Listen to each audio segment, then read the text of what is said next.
Hello दोस्तों, मेरा नाम रोहित कुमार है और आप लोगों की तरह मैं भी एसएससी जेई और आरआरबी जेई की तैयारी करता हूँ। मैंने भी पॉलिटेक्निक 2022 में कंप्लीट की है इलेक्ट्रिकल इंजीनियरिंग से और आज मुझे 3 से 4 साल हो गए प्रिपरेशन करती हूँ। हालांकि मैंने इस बार एसएससी जेई का एग्ज़ाम दिया है। इससे पहले मैंने प्रिपरेशन सही से नहीं कर रहा था, बट हाँ, क्योंकि कोर्स भी मैंने कहीं से नहीं लिया था, बस यूट्यूब में आप लोगों की तरह ही मैं घूम रहा था इधर उधर, और कहीं यूट्यूब से, कहीं कहीं बुक्स से, इधर उधर से पढ़ रहा था। लेकिन 2025 से मैंने कंटिन्यूअसली अच्छे से तैयारी करना स्टार्ट कर दिया हूँ और मैं कुछ सजेशन देने वाला हूँ जो 2026 में तैयारी करने वाले हैं, और ऐसे स्टूडेंट को जो मेरी तरह यूट्यूब में भागते रहते हैं, कहीं इस टीचर से कहीं उस टीचर से, सबकी क्लासेस देखते रहते हैं और सिलेबस कभी भी कंप्लीट नहीं करते हैं। तो मैं सभी लोगों को यही कहूँगा कि जो लोग नए से प्रिपरेशन कर रहे हैं या जो लोग पहले से कर रहे हैं, जिन्होंने कहीं से कोर्स नहीं लिया और जो कहीं से भी सिलेबस को पूरी तरह कवर नहीं किए मेरी तरह, तो उन लोगों को मैं यही सजेस्ट करूँगा, भाई कहीं ना कहीं से आपको कोर्स लेना पड़ेगा। आप लोगों को मेरी तरह कहीं ना कहीं से कोर्स लेके एक बार तो कम से कम पूरा सिलेबस कवर करना पड़ेगा, क्योंकि 2025 से मैंने जब से एक टीचर्स की गाइडेंस ली, एक टीचर्स की हेल्प ली, वहाँ से पढ़ना स्टार्ट किया, तब मुझे समझ में आया कि एक्चुअली मैं जहाँ घूम रहा था इधर उधर यूट्यूब पे और इधर की वीडियो उधर की वीडियो, कहीं बुक्स कोई कोई सजेस्ट कर दे खरीद लो, उससे पढ़ो, तो उससे कुछ नहीं हुआ मेरा। आप समझ सकते हैं 2022 से अभी ये 26 चल रहा है, तो मैंने पूरी तरह समझ के 2025 से बहुत अच्छे से तैयारी अब कर रहा हूँ। 2025 का प्री भी मैंने दिया, हालांकि ज़्यादा बेहतर नहीं गया, लेकिन हाँ पहले से काफ़ी अच्छा गया मेरा एग्ज़ाम। मतलब पहले जो क्वेश्चन नहीं समझ में आते थे, न्यूमेरिकल से मुझे डर लगता था, उन सभी से मतलब अब मैं उन सबको फेस कर पाता हूँ। इसका रीज़न यही है कि ये टेक्स्ट बुक के जो मोहित सर हैं इलेक्ट्रिकल पढ़ाते हैं, मैं उन्हीं की क्लासेस लेता हूँ, उन्हीं से। टेक्स्ट बुक का मैंने ही कोर्स लिया था AEJE का टेक्स्ट बुक ऐप से, तो वहीं से मैंने 2025 से मार्च से मैंने पूरा सिलेबस कवर किया। तो ये दिसंबर तक 70-80% मेरा सिलेबस कवर हो चुका है और बहुत अच्छे से मैं तैयारी कर रहा हूँ।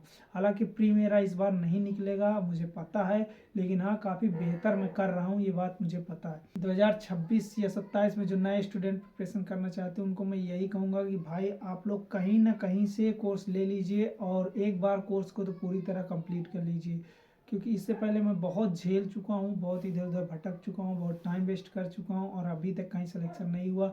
बाकी जो अदर्स एग्ज़ाम से NHPC है, स्टेट के, या फिर IOCL हो गया, ऐसे कई एग्ज़ाम दिया जिसमें मैं सही नहीं कर पा रहा था। उसका रीज़न यही था कि मैं सिलेबस जब कंप्लीट ही नहीं होगा, पूरी तरह मैं पढ़ाया ही नहीं हूँ, तो मुझे क्वेश्चंस कहाँ से बनेंगे आप लोग बताइए। तो अभी मैं बताने वाला हूँ जो मैंने बुक्स लिया है, मतलब जो 25 में प्रिपरेशन करने के बाद जो मुझे लगा कि ये बुक्स मेरे पास होनी चाहिए, उसको मैं बताने वाला हूँ आप लोगों को। और मुझे लगता है कि आप लोग भी ऐसे तैयारी करिए। भले इस बार मेरा नहीं हुआ, लेकिन हाँ आने वाले समय मेरा हो जाएगा, इतना मुझे कॉन्फिडेंस है, क्योंकि मैं बहुत अच्छे से पढ़ाई कर रहा हूँ और आप लोग भी ऐसे ही करिएगा। ये बुक मैंने जब लिया था तो शॉर्ट्स वीडियो यूट्यूब के ज़रिए आप लोग को दिया था, तो काफ़ी अच्छा रीच गया। लेकिन ये बुक मैं प्रिपरेशन से पहले लिया था, ये मुझे ऐसा लग रहा था कोई थ्योरी बुक छोटी होनी चाहिए, जो शॉर्ट्स नोट्स हम लोग जो बनाते हैं, मैं शॉर्ट नोट नहीं बना पाता, तो मुझे लगता था कि शॉर्ट नोट्स कोई हो जिसमें सारे थ्योरी दिया हो। तो मैंने ये बुक मंगाया कंसेप्ट बूस्टर, जो 450 की पड़ी, 390 या 400 की ऐसे पड़ी है, लेकिन मैं इससे एक दिन भी नहीं पढ़ा, इसलिए क्योंकि इसकी लैंग्वेज बहुत टफ है भाई, इसकी लैंग्वेज बहुत टफ है। इसमें है सारे सब्जेक्ट SSC से रिलेटेड, लेकिन भाई ये मुझे बिल्कुल भी समझ में नहीं, मैं इसको एक दिन भी नहीं पढ़ा। खरीदा तो हूँ बट एक दिन भी मैंने इसे नहीं पढ़ा, क्योंकि इसकी लैंग्वेज टफ है। और मैं यही चाहता हूँ जो लोग वीडियो मेरी देखते हैं वो लोग ये ज़रूर कि इस बुक को ना लें, इससे कोई मतलब नहीं, क्योंकि जिस दिन से मैं लिया हूँ ये सिर्फ रखी हुई है, इसका और कोई काम नहीं है। मैं टेक्स्ट बुक से AEJ का कोर्स लिया था, तो उसमें मुझे ये बुक मिली है, कोर्स में मिली है। इसमें मतलब SSC और RRB को छोड़ के बाकी सारे एग्ज़ाम जितने भी होते हैं इलेक्ट्रिकल के, उन सारे क्वेश्चंस दिए हुए हैं और अच्छे से सॉल्यूशन दिया हुआ है। मतलब क्वेश्चन काफ़ी अच्छे अच्छे लेवल के इसमें दिए हुए हैं। तो भाई ये बुक तो मुझे मिली है, इसको आपको खरीदने की कोई ज़रूरत नहीं है, आपको लेना ही है तो SSC या RRB जिसकी आप प्रिपरेशन कर रहे हैं उसी की केवल बुक लीजिए, AEG की बुक ना लीजिए। ये तो सिर्फ मुझे कोर्स में मिली है क्योंकि क्वेश्चन प्रैक्टिस के लिए, तो कोर्स में दी गई, तो इसकी मैं क्वेश्चन प्रैक्टिस करता हूँ। इसमें भी अच्छे लेवल क्वेश्चन जो मेरे टीचर्स पढ़ाते हैं उन्हीं की लैंग्वेज में ये बुक है, तो अच्छे से समझ में आती है। 2023 में मैं पढ़ रहा था, तो मतलब ये बुक मैंने लिया था EAD से, रमन सर की बुक है। जब UPPCL में सोच रहा था UPPCL निकालूं, तो भाई साहब ये बुक मैंने लिया था। इसमें वो सारे सब्जेक्ट हैं जो UPPCL में पूछे जाते हैं, या फिर हम लोग जो पॉलिटेक्निक में 3 साल पढ़ते हैं, वो सारे सब्जेक्ट में है। इसमें थ्योरी नहीं है, सिर्फ और सिर्फ इसमें क्वेश्चंस है, और क्वेश्चन के एक्सप्लेनेशन है अच्छे से, थ्योरी बेस पे, मतलब एक्सप्लेनेशन काफ़ी अच्छे हैं। मतलब क्वेश्चन जैसे ही दिया है वैसे ही उसके नीचे आंसर दिया और उसका एक्सप्लेनेशन है बढ़िया से। तो ये बुक भी मेरे समझ से, जिसको वैसे तो अब नहीं लेनी चाहिए, क्योंकि SSC और RRB के लोग, क्योंकि UPPCL आ ही नहीं रहा, 3-4 साल हो गए वैकेंसी, तो कोई मतलब नहीं। और इसके बावजूद मैं कुछ नॉन टेक्निकल की बुक्स लिया हूँ, जैसे क्वेश्चन प्रैक्टिस के लिए रीजनिंग जैसे पहले मेरा वीक था रीजनिंग, मैं क्लासेस ले रहा था रीजनिंग, अभी से ही प्रैक्टिस के लिए कोई ना कोई बुक तो चाहिए भाई। तो मैंने ये इंजीनियरिंग एकेडमी के मतलब मैं जितनी भी बुक ली खुद को लिया हूँ अच्छे से पढ़ने के लिए, वो मैं अलग अलग टीचर के लिया हूँ। जैसे ये रीजनिंग की है, इसमें SSC RRB के सारे क्वेश्चन दिए हुए प्रीवियस ईयर, और कुछ न्यू टॉपिक्स पे न्यू रिलेटेड क्वेश्चन दिए हुए हैं जो अभी तक नहीं पूछे गए, और पुराने प्रीवियस ईयर भी दिए गए हैं। तो मैं इंजीनियरिंग एकेडमी की ये बुक खरीदा हूँ। अभी 2026 में मैंने एक बुक मंगाई है जो भाई GK GS के लिए है, आप लोग को पता होगा, ये कृति मैम है, जो इनकी बुक है GK प्लस करके है। तो इसको मैं लिया हूँ अभी। इसमें पूरी जनरल नॉलेज, मतलब GK GS,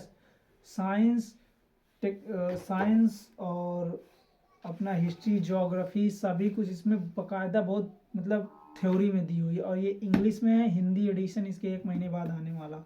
इसमें NCERT history, medieval history, modern history, geography, world geography, इसमें Indian polity, Indian economy, general science, chemistry, physics, biology, environmental ecology, science and technology, static GK, computer knowledge और previous year question. और theory में दिखा देता हूँ theory कैसी दी हुई है। देखो पहला चैप्टर है एंशिएंट हिस्ट्री है, जो ये ऐसे थ्योरी दी हुई है। इसमें सारे सब्जेक्ट हैं, मतलब अगर आप RRB और SSC की तैयारी करना चाहते हैं तो थ्योरी पढ़ने के लिए GK GS की बेस्ट बुक है। और कुछ लोग, जब मैं इसको मंगाया था, इसकी वीडियो बनाया, तो कुछ लोग पूछ रहे हैं भाई ये इनफ होगी SSC RRB। देखो अगर क्वेश्चन में आया किसी भी आर्टिकल से कहीं से भी, तो भाई आर्टिकल तो बदल नहीं जाएंगे, आर्टिकल्स तो सेम ही रहेंगे। मान लीजिए बाबर के बारे में पूछा, हुमायूं के बारे में पूछा, अकबर के बारे में पूछा, तो वो तो बदल ही नहीं जाएगा। आप किसी भी बुक से पढ़ने लिखा तो वही रहेगा। तो थ्योरी के लिए मैंने अपने पढ़ने के लिए मुझे लगा कि ये बुक मेरे पास होनी चाहिए, तो मैंने इसको मंगाया। और जो लोग अभी नए स्टूडेंट हैं, मतलब जो तैयारी करना चाहते हैं, भाई आप कहीं से कोर्स लीजिए, अच्छे से पढ़ाई कीजिए, और ज़्यादा बुक्स और इधर उधर मत भागिए, कोई मतलब नहीं। जो आपके टीचर सजेस्ट करें वही करिए, इधर उधर भागने से कोई मतलब नहीं। आई होप आप लोगों को वीडियो पसंद आया होगा, तो प्लीज़ वीडियो को लाइक करें।